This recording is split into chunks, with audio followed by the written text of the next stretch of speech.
اور زبان سے کہتے تھے کہ ہم مسلمان ہیں، اور ظاہری طور پر نماز بھی پڑھتے تھے، روزہ بھی رکھتے تھے، قربانی کرتے تھے، حج کرتے تھے، لیکن ان کا دل اسلام نہیں لایا تھا، وہ دل سے مسلمان نہیں تھے، دل سے مومن نہیں تھے، لہذا وہ اسلام کو نقصان پہنچانے کے لیے اسلام کے اندر میں آئے تھے، اسلام کے بیچ میں اسلام کو نقصان کرنے کے لیے آئے تھے۔ وہیں سے مدینہ سے منافق پیدا ہوئے، اور منافقین کا ایجاد اور شروعات مدینہ سے ہوا۔ یہ منافقین کی تاریخ ہے۔ اور اسی طرح سے قرآن میں سورہ بقرہ کے پہلے دوسرے پیج کے اندر اللہ تبارک و تعالیٰ نے پہلے 3 گروہ کا ذکر کیا ہے۔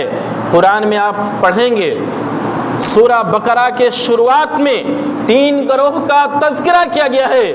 سب سے پہلے اللہ تبارک و تعالیٰ نے مومنوں کا ذکر کیا ہے اور مومنوں کا انجام کو ذکر کیا ہے۔ مختصر میں اللہ تبارک و تعالیٰ نے مومنوں کا ذکر کیا ہے اور اس کا انجام بیان کر دیا ہے، اور پھر منافقین کا ذکر کیا ہے اور منافقین کا ذکر کرنے کے بعد اس کے انجام کو بتا دیا ہے۔ لیکن اللہ تبارک و تعالیٰ نے جب قرآن میں منافقین کا ذکر کیا تو تفصیل سے اللہ تبارک و تعالیٰ نے منافقین کا ذکر کیا۔ کیوں؟ اس لیے کہ منافقین خطرناک لوگ ہوتے ہیں۔ جو مومن ہیں تو وہ مومن ہیں، جو کافر ہیں تو کھل کے وہ کافر ہیں۔ ہمیں بھی سمجھ میں آتا ہے کہ یہ کافر ہے، لیکن ان کا کافر کا اپنا نظریہ بھی صاف ہے کہ وہ کافر ہے۔ لیکن منافق ایسے لوگ ہوتے ہیں جن سے ہمیشہ خطرہ رہتا ہے۔ وہ بنتے تو مومن ہیں، دکھتے تو مومن ہیں، مومن جیسا چال چلن ہے، مومن جیسا کام ہے، مومن جیسے گفتگو ہے، مومن جیسا نماز ہے، مومن جیسا حج ہے، قربانی ہے، صدقہ و خیرات ہے، لیکن ہے نہیں مومن۔ ایسے لوگ بڑے خطرناک ہوتے ہیں، جو بڑا نقصان ایسے لوگ پہنچاتے ہیں۔ اس لیے اللہ تبارک و تعالیٰ نے مومنوں کو ایسے لوگوں سے سترک رہنے کے لیے کہا ہے، ایسے لوگوں سے بچ کے رہنے کے لیے کہا ہے، اور اللہ تبارک و تعالیٰ نے منافقین کا ذکر بڑی تفصیل کے ساتھ بیان کیا ہے۔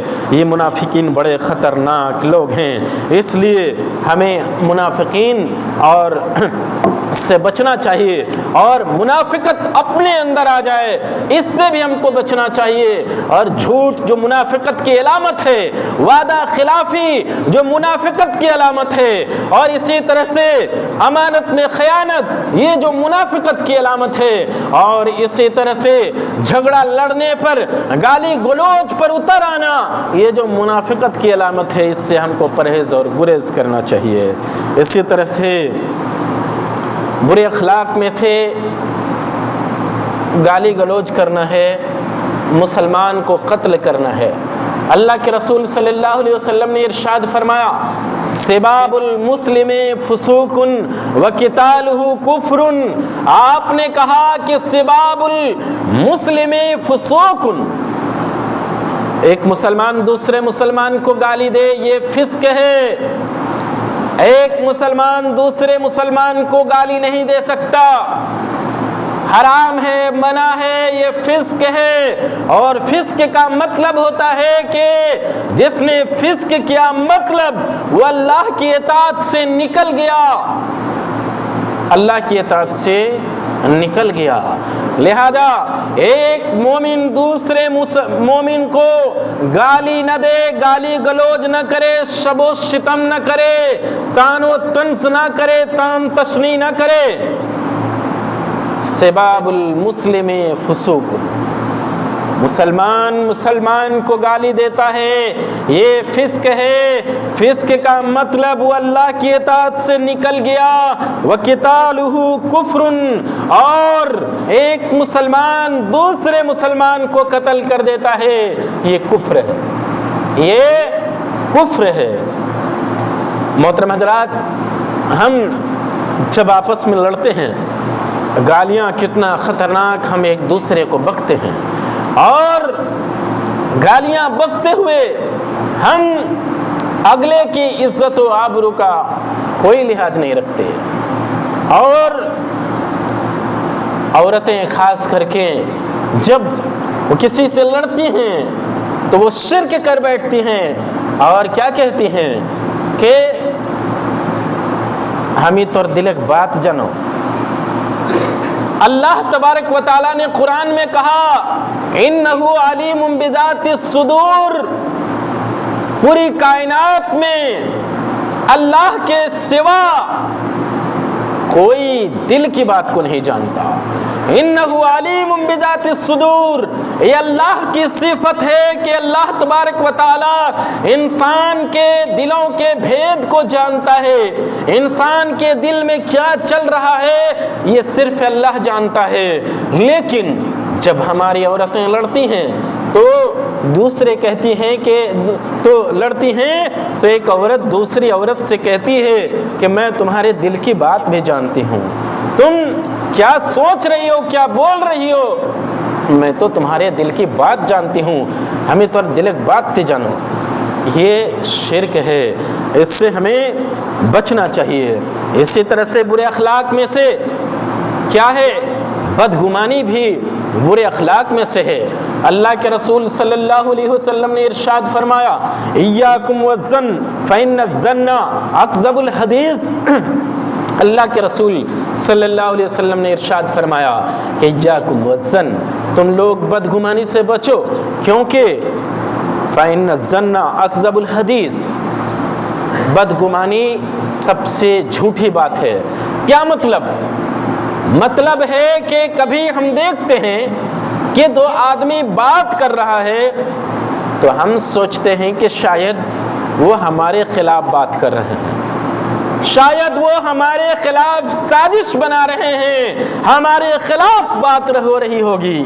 یہ ہم دل میں سوچتے ہیں, یہ دل میں ہم گمان کر لیتے ہیں, اور پھر اس گمان کو پال کر کے ہم اس کو اتنا مضبوط کر لیتے ہیں کہ یہ گمان پھر یقین میں بدل جاتا ہے, اور پھر ہم یقین کر لیتے ہیں کہ نہیں, ان دونوں نے جو بات کی تھی وہ ہمارے خلاف ہی تھی. پہلے گمان پیدا ہوا کہ ہمارے خلاف ہو سکتا ہے کہ یہ ہمارے خلاف باتیں کر رہے ہیں, لیکن وہ گمان بعد میں یقین بن جاتا ہے. اس گمان کو اتنا پال لیتے ہیں کہ یہ گمان یقین بن جاتا ہے, اور پھر ہم یقین کر لیتے ہیں کہ اس نے ضرور ہمارے خلاف کہا ہوگا. اور پھر یہ گمان جب یقین میں بدل جاتا ہے تو یہ زبان سے نکل جاتا ہے, اور زبان سے نکلنے کے بعد اگلے سے کہتا ہے کہ تم ہمارے خلاف سازش کرتے ہو, ہمارے خلاف تمہارا غلط رویہ ہے, نظریہ تمہارا ہمارے خلاف غلط ہے. دوسرے سے اس کی شکایت کرتے ہیں کہ وہ ہمارے خلاف سازشیں کرتا ہے, میرے خلاف باتیں کرتا ہے, اور پھر اس طرح سے وہ دوسرے کے سامنے اس کو بیان کر کے ایک طرح سے اگلے کو تہمت لگا رہا ہے, جبکہ اس نے ایسا نہیں کیا ہے.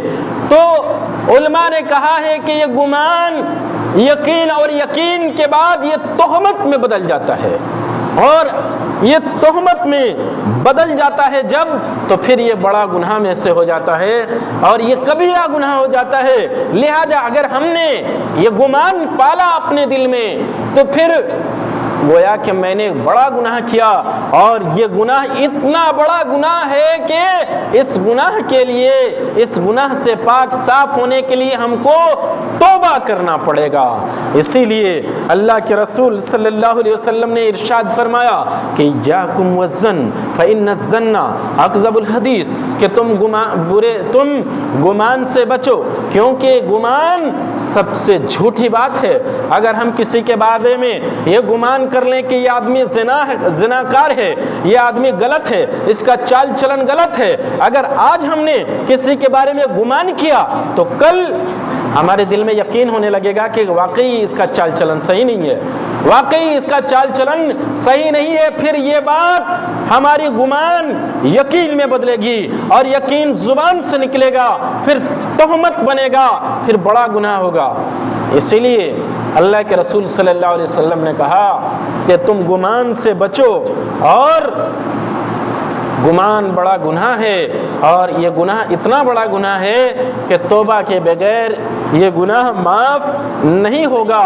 اور جس معاشرے میں، جس سماج کے اندر بدگمانی پھیل جاتی ہے، اس ایسے سماج کے اندر کبھی اچھائی پنپ نہیں سکتی۔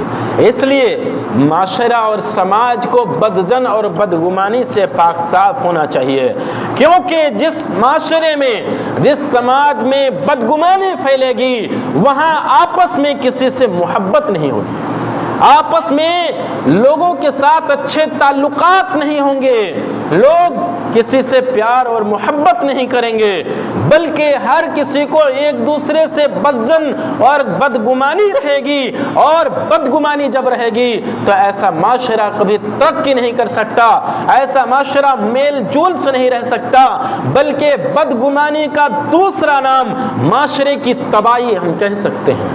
لہذا بدگمانی سے بچنا چاہیے، اور یہی بدگمانی ہے کہ بدگمانی جب بڑھتی ہے سماج کے اندر تو معاشرہ تباہ و برباد ہونے کے ساتھ معاشرے میں قتال بھی پھیلتا ہے، معاشرے میں قتل و غارت گری پھیل جاتی ہے، اور معاشرہ تباہ و برباد ہو جاتا ہے۔ اس لیے اللہ کے رسول صلی اللہ علیہ وسلم نے کہا کہ ایاکم والظن فإن الظن اکذب الحدیث۔